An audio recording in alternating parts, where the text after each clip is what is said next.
Bom dia, paz do Senhor. Hoje, dia 19 de agosto de 2024. Agora fazem 17 graus na cidade de Salvador do Sul e são exatamente 4 horas e 47 minutos. E eu vim aqui compartilhar com vocês o meu devocional dessa manhã, que está em 1 João, capítulo 5, versículo 18. Amém? Vamos ler? Sabemos que todo aquele que é nascido de Deus não está no pecado. Aquele que nasceu de Deus, Deus o protege, e o maligno não lhe atinge ou não lhe toca, em algumas versões. Sabemos que somos de Deus e que o mundo todo está sob o poder do maligno. Sabemos também que o Filho de Deus veio e nos deu entendimento para que conheçamos aquele que é o verdadeiro, com V maiúsculo, fala de Deus. E nós estamos naquele que é o verdadeiro, em seu Filho Jesus Cristo. Este é o verdadeiro Deus e a vida eterna. Filhinhos, guardem-se dos ídolos. Amém?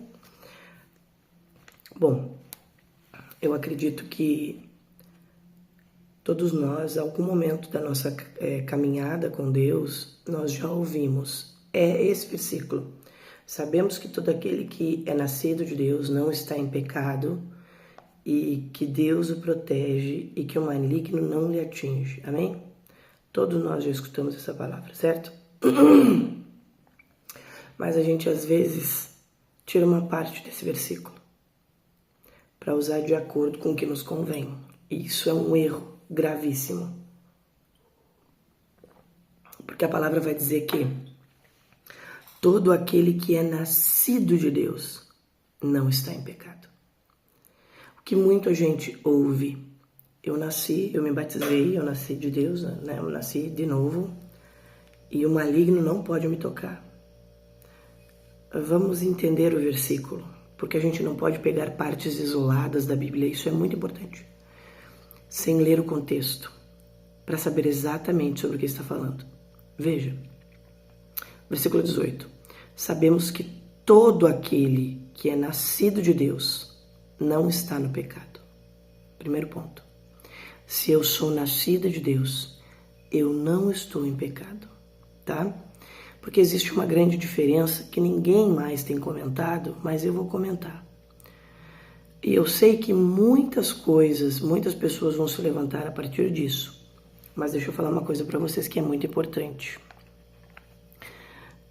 Se você é nascido de Deus, você tem sua estrutura total mudada, transformada. E então não está no pecado. Quer dizer o quê? Que eu não peco? Não. Porque nós somos imperfeitos. E até nós sermos levantados com Cristo, nós seremos imperfeitos. Mas nós temos que buscar a perfeição todos os dias. Entendeu? Aqui está falando, tá? Não de pessoas que não pequem aleatoriamente, tá? Porque são humanos. Aqui está falando de pessoas que pecam, se dão conta do seu erro e se arrependem e têm vergonha do que cometeram porque sabem que ferem o Espírito Santo de Deus. Então, esses são de Deus, esses não estão no pecado, não estão vivendo sobre o jugo do pecado todos os dias de sua vida, tá? Esses que são de Deus. Ah, mas eu sou batizado, eu sou de Deus, será? Porque você pode simplesmente ser batizado só para ir na onda. Ah, eu me batizei porque a galera toda estava se batizando, ou eu me batizei quando eu era criança, o que é uma coisa que eu não concordo, mas isso é uma história para outro vídeo. Daqui a pouco você foi na onda, mas você nunca entendeu a essência genuína do Evangelho. Você nunca entendeu quão sério é esse ato de descer as águas batismais e mostrar num ato de confissão pública a todos que você, a partir daquele momento, serve a Jesus com todo o seu coração, com toda a sua alma, com todo o seu ser. E então, a partir daquele momento, você não anda em pecado. Não quer dizer que você não deslize de vez em quando, cometa um pecado, mas se arrepende e nunca mais comete este pecado, porque sabe que é errado. Entende? Consciência. Eu espero que dê para entender o que eu estou falando. E não haja distorções, como tem havido ultimamente. Aí vai complementar assim: e aquele que nasceu de Deus, que não vive pecando todos os dias, e depois eu peço perdão e tudo certo, aquele que nasceu de Deus, Deus o protege, porque é dele, certo? E eu vou usar um exemplo agora, bem simples. Se eu adquiro algo, tá, que é meu, eu vou ter um cuidado por aquilo ali grande, tá? Quando eu... Vou pegar uma criança. Quando eu não tenho filho, sou solteiro, eu olho um bebê e acho fantástico e... vamos defender as crianças, porque isso é o certo, né? E eles não estão indefesos. Mas a partir do momento que você tem um filho que é seu, você entende o que é defender alguém com unhas e dentes. E você entende que quando ferem este pequeno ser, estão ferindo você 1000 vezes mais. Compreende o que eu estou falando? Então você tem como missão de vida proteger este ser, para que nenhum mal atente contra o teu filho.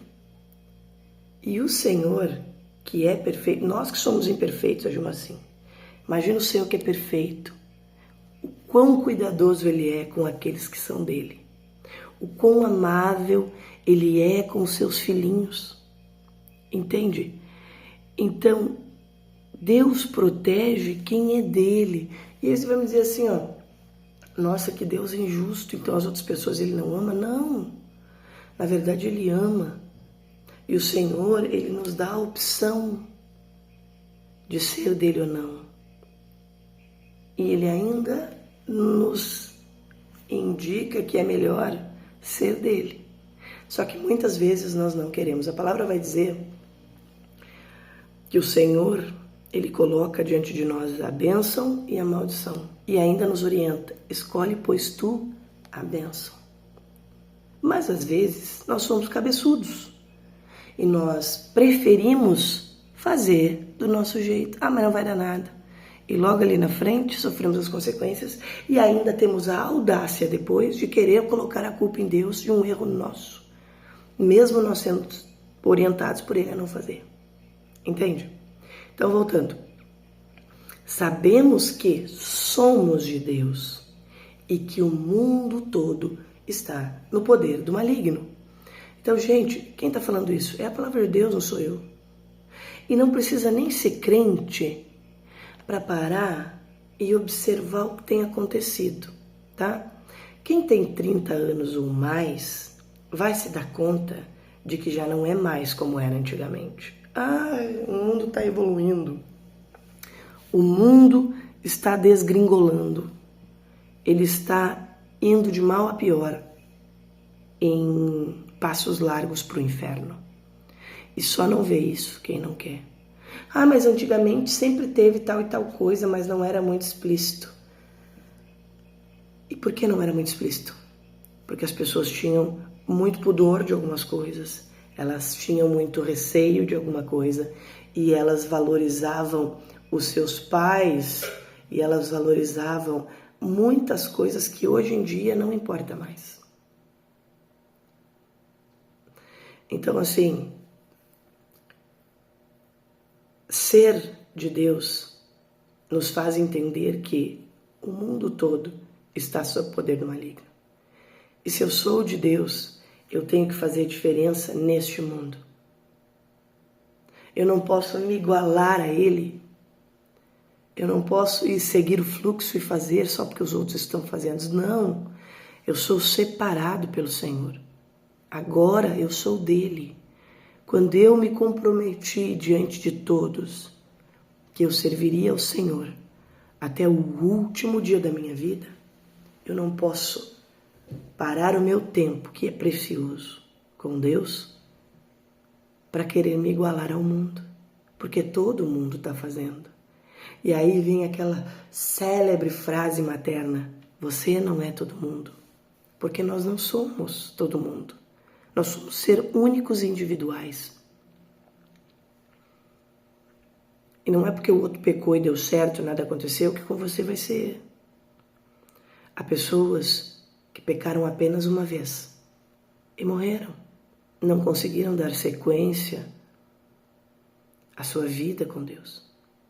E aí eu te pergunto, um breve momento de não faz mal, pode te levar à morte. Talvez você não se dê conta disso. Sabemos também que o Filho de Deus veio e nos deu entendimento para que conheçamos Ele e o que é verdadeiro. E nós estamos naquele que é verdadeiro, em seu Filho Jesus Cristo. Este é o verdadeiro Deus e a vida eterna. É a palavra de Deus que está falando isso, não sou eu. Então Ele nos deu entendimento para nós conhecermos o que é verdadeiro. E você vai dizer assim, e as pessoas que não conhecem a Cristo? Essas pessoas ainda não têm esse entendimento. Esse entendimento ele não foi dado a todos assim, de mão beijada. Ele requer renúncia. Eu me disponibilizo a servir a Deus. Eu vou me despojar daquilo que a minha carne quer para viver com o meu Deus. E a palavra vai nos dizer no versículo 21, para finalizar: filhinhos, guardem-se dos ídolos. Ídolos são santos apenas? Ídolo, escute, é tudo aquilo, pode ser coisas ou pessoas, que tiram Deus do centro da sua vida. Pode ser, sim, seus bens materiais, algum familiar, emprego, relacionamento, tudo aquilo que tirar Deus do centro da sua vida e ficar como no lugar de Deus na sua vida é algo de idolatria. E o Senhor vai nos dizer que Ele não divide a glória dele com ninguém. Ou você é de Deus e se afasta do pecado todos os dias de sua vida, ao máximo, para não ferir o Espírito Santo do Senhor. Ou você é alguém que acha que está salvo e peca. Afinal, a carne é fraca. E depois você só pede perdão e está tudo certo. Sabe o que vai acontecer? Em algum momento não vai dar tempo de pedir perdão. E quando você pede perdão e faz de novo a mesma coisa da qual você tinha se arrependido, não existiu perdão, vontade de pedir perdão ali. Porque quando você se arrepende, você renuncia àquilo ali, você não quer mais para a sua vida. Então você não comete aquele mesmo erro. Agora quando você vai e comete de novo, dizendo que Deus vai te perdoar porque Ele é Deus, isso é consciente, você está pecando consciente. Não se engane, pecado consciente não é tão perdoável assim como você acha. Pense, entenda que quando você decidiu por Jesus, você decidiu mudar a sua vida. Então tenha vergonha na cara e caráter de fazer aquilo que o Senhor te orienta até o teu último suspiro na terra. E todas as outras coisas vão ser acrescentadas e o maligno não tocará em você, porque você é dele. Amém? Uma ótima semana para você em nome de Jesus. Um beijo.